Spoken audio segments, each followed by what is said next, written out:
There is a kind of power that grows not when you raise your voice, but when you first learn to listen to yourself.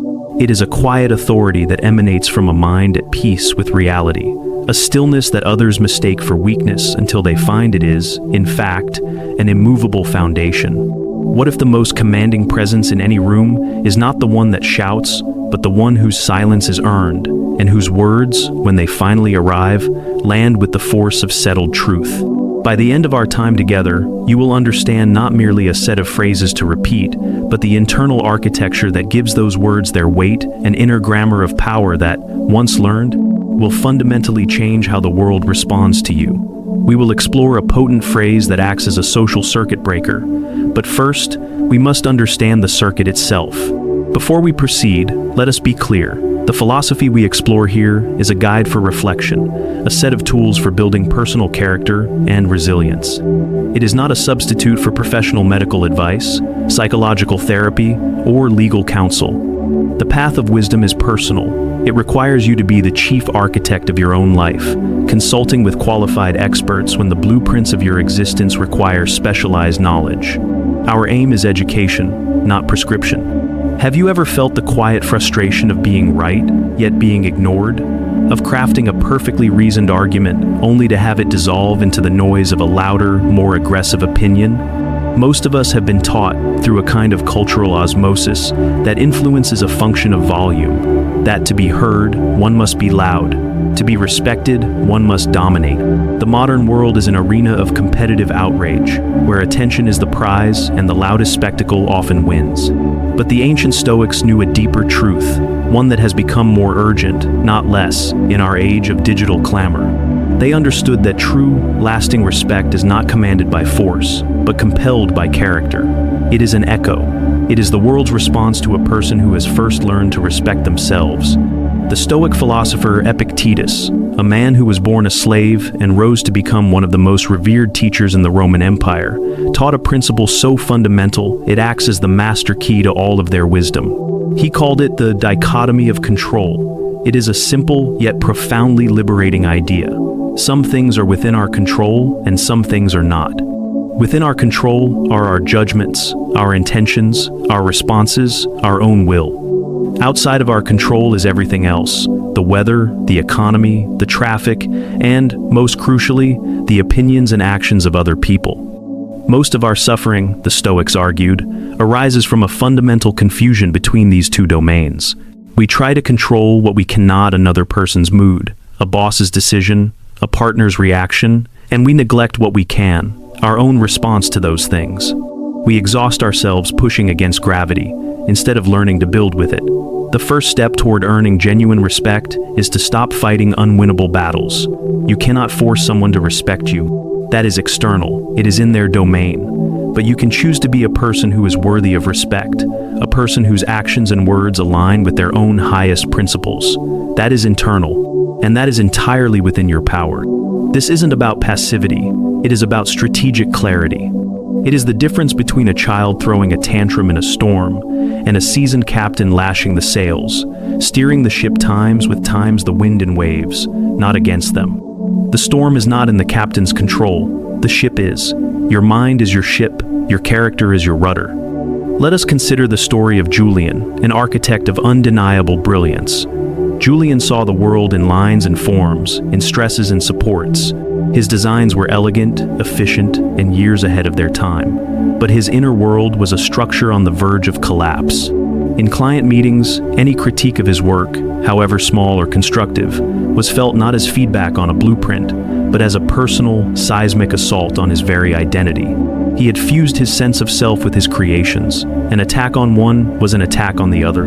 During a presentation for what would have been the commission of a lifetime, a new city library, a senior member of the planning committee, a practical woman named Miss Albright pointed out a potential flaw in his proposed ventilation system. It was a reasonable concern, a matter of civic budget and long-term maintenance. She was not attacking him, she was doing her job. But Julian couldn't see the distinction. The blood rushed to his face. He felt the hot sting of indignation. Instead of acknowledging her point and addressing it with the calm genius he possessed, he became defensive.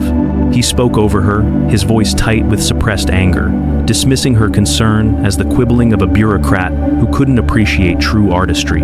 He tried to win the argument with volume and intellectual condescension. In that moment, he lost the room. Not because his design was flawed, it was magnificent, but because his character was revealed to be brittle. The committee saw a man who could not withstand the gentle pressure of a question. They wondered correctly how he would handle the immense pressures of a multi-year, multi-million-dollar public works project. They saw not a confident master of his craft, but an insecure artist who could not separate his ideas from his ego. They chose another firm. Julian's downfall was not architectural, it was psychological. He had no control over Miss Albright's question, but he had absolute control over his response. By choosing defensiveness over dialogue, he demonstrated not strength, but a profound fragility. He had built a beautiful glass house on the outside, but his inner fortress had no walls. The Stoics would say Julian's error was one of judgment. It wasn't Miss Albright's words that harmed him, it was his judgment times about times her words. He judged them as an insult, as a threat. And so, he suffered. A Stoic response would have been to pause, to breathe, and to see the situation for what it was, an external event, a question about airflow, nothing more. From that place of calm, he could have replied with a phrase built on a foundation of self-possession. I understand your concern about the long-term maintenance costs. It's a valid point. Let's walk through the thermal modeling. I believe it shows the system is more efficient than it appears, but I'm open to exploring alternatives. Do you see the difference? This response doesn't just answer the question, it does three powerful things simultaneously. First, it validates the other person. By saying it's a valid point, you signal that you have listened and are engaging in good faith. This instantly disarms defensiveness. Second, it asserts your own position with quiet confidence. I believe the modeling shows, without being aggressive. Third, it opens the door to collaboration. I'm open to exploring alternatives, which frames you not as a fragile artist, but as a confident partner in a shared goal. You acknowledge their point, but you do not surrender your own. You respect their perspective without sacrificing your own intellectual integrity. This is the first pillar of commanding respect, the ability to listen to criticism without internalizing it as a personal attack. It requires you to build a space between the world's stimulus and your response. In that space lies your freedom and your power. Your work is not you. Your ideas are not you. They are things you produce, things you can discuss, defend, or discard with rational detachment. When you understand this, no critique can ever truly wound you. It can only inform you. Now, consider a different scenario. What happens when the behavior is not a reasonable critique, but a clear and deliberate act of disrespect? A snide comment, an inappropriate joke, a condescending tone. Here, the Stoic principle of self-respect requires a different tool. It requires the drawing of a firm and unambiguous boundary. Think of Dr. Elena Rostova, a gifted emergency room physician who worked for years under a senior attending surgeon, Dr. Crane, who was known for his sharp tongue and casual sexism. He would call her kiddo in front of patients, dismiss her diagnosis with a wave of his hand, and make jokes about her needing to be less emotional. For a long time, Elena endured it. She told herself it was just his way, that rising in her profession meant having a thick skin. She believed, as many of us are taught, that confrontation was unprofessional, that being the bigger person meant silently absorbing the disrespect. She mistook passivity for peace. Her awakening came during a chaotic night shift. A multi-car pileup had flooded the ER. A young girl was brought in with critical internal injuries. Elena quickly diagnosed a ruptured spleen and prepared for immediate surgery. Dr. Crane, striding in, glanced at the chart and scoffed. "Settle down, kiddo," he said, his voice dripping with condescension. "It's probably just a bruised rib. You residents are always so dramatic." He ordered a series of slower, less urgent tests. In that instant, something shifted in Elena. This was no longer about her feelings or her ego. A child's life was on the line. Her silence was not just a failure of self-respect, it was a dereliction of her duty as a physician. She looked him directly in the eye, her voice low and steady, entirely devoid of the anger that was churning inside her. She did not shout, she did not accuse, she simply stated a fact. "I don't find that comment appropriate, and your assessment is endangering this patient. We are going to the operating room now." The effect was electric. The nurses, who had witnessed Crane's behavior for years, froze. Crane himself was stunned into silence. Her statement was impossible to argue with. It wasn't an emotional outburst. It was a direct, clear, and impersonal declaration of a boundary. She wasn't saying, "You hurt my feelings." She was saying, "That behavior is unacceptable here." She had shifted the focus from her personal reaction to a professional standard. In doing so, she took control of the situation. They went to surgery. Elena was right. She saved the girl's life. From that day on, Dr. Crane never called her kiddo again. He never again dismissed her diagnoses in public. He didn't suddenly like her, but he respected her. Her simple, calm statement, "I don't find that appropriate," had done more than years of silent endurance ever could. It was a verbal shield deployed with surgical precision. It communicates that you possess a set of standards for how you will be treated, and that you will enforce them without apology. Seneca wrote that true strength lies not in never being offended, but in not being willing to show it. Elena took this a step further. Her strength was in refusing to be a party to behavior that violated her core principles, protecting not just her dignity, but her purpose. This is the second pillar, the courage to define and defend your boundaries, not with anger, but with serene finality. When you say, "I don't find that appropriate," you are not starting a fight. You are ending one. You are announcing that the conversation, in its current form, is over. You are stating that certain behaviors will not be tolerated in your presence.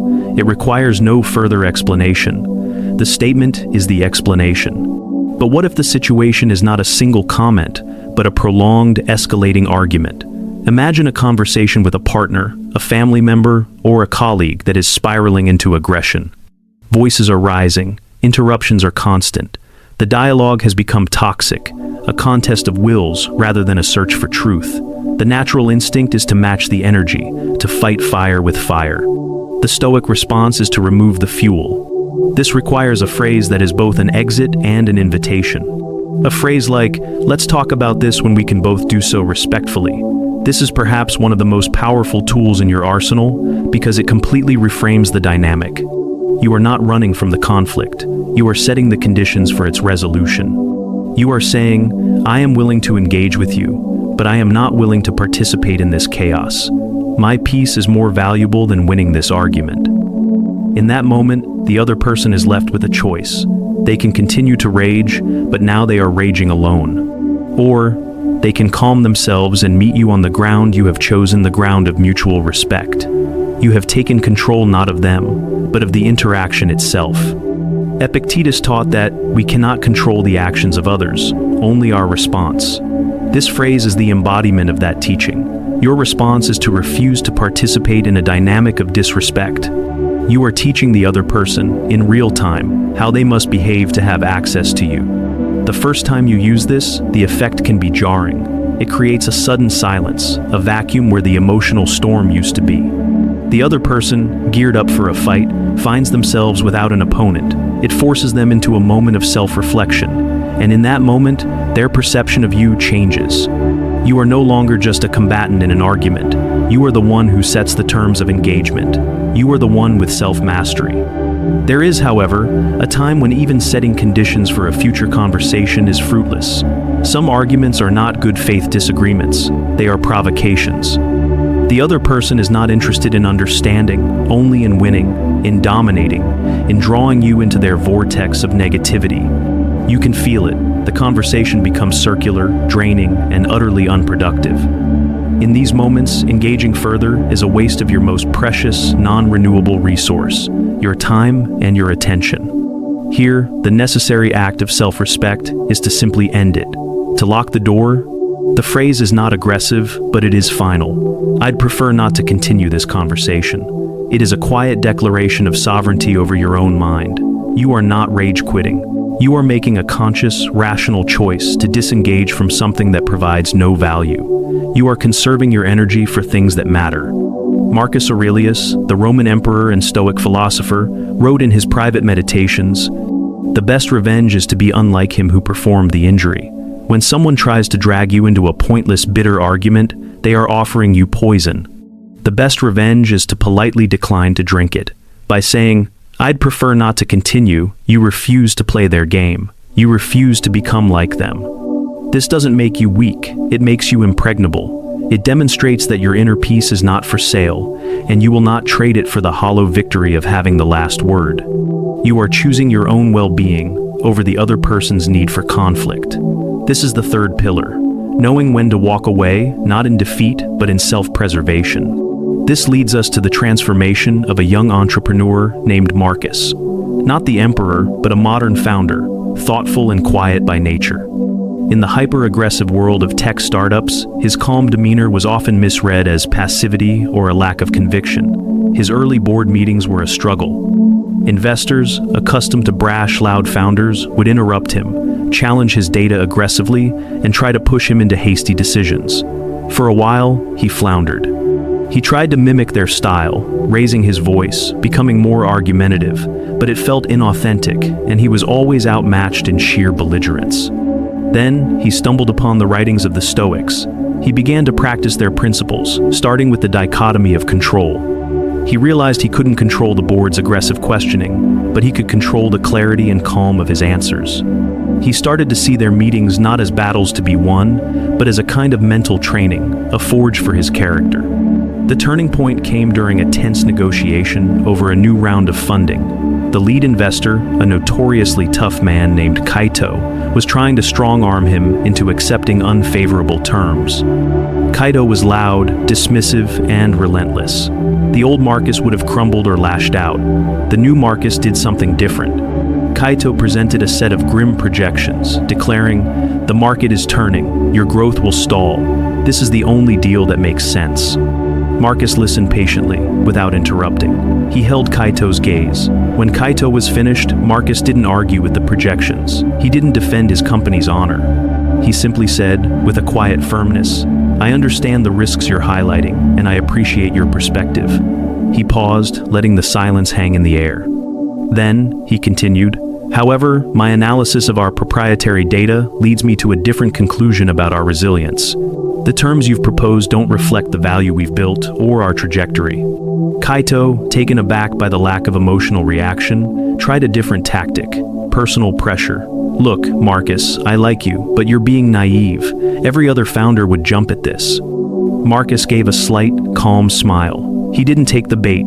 He didn't need to justify his position or compare himself to others. He used a phrase that was both respectful and utterly impassable. "That's your opinion, and I respect it, but I don't share it." The finality was absolute. It wasn't an invitation to debate. It was a statement of fact about his own mind.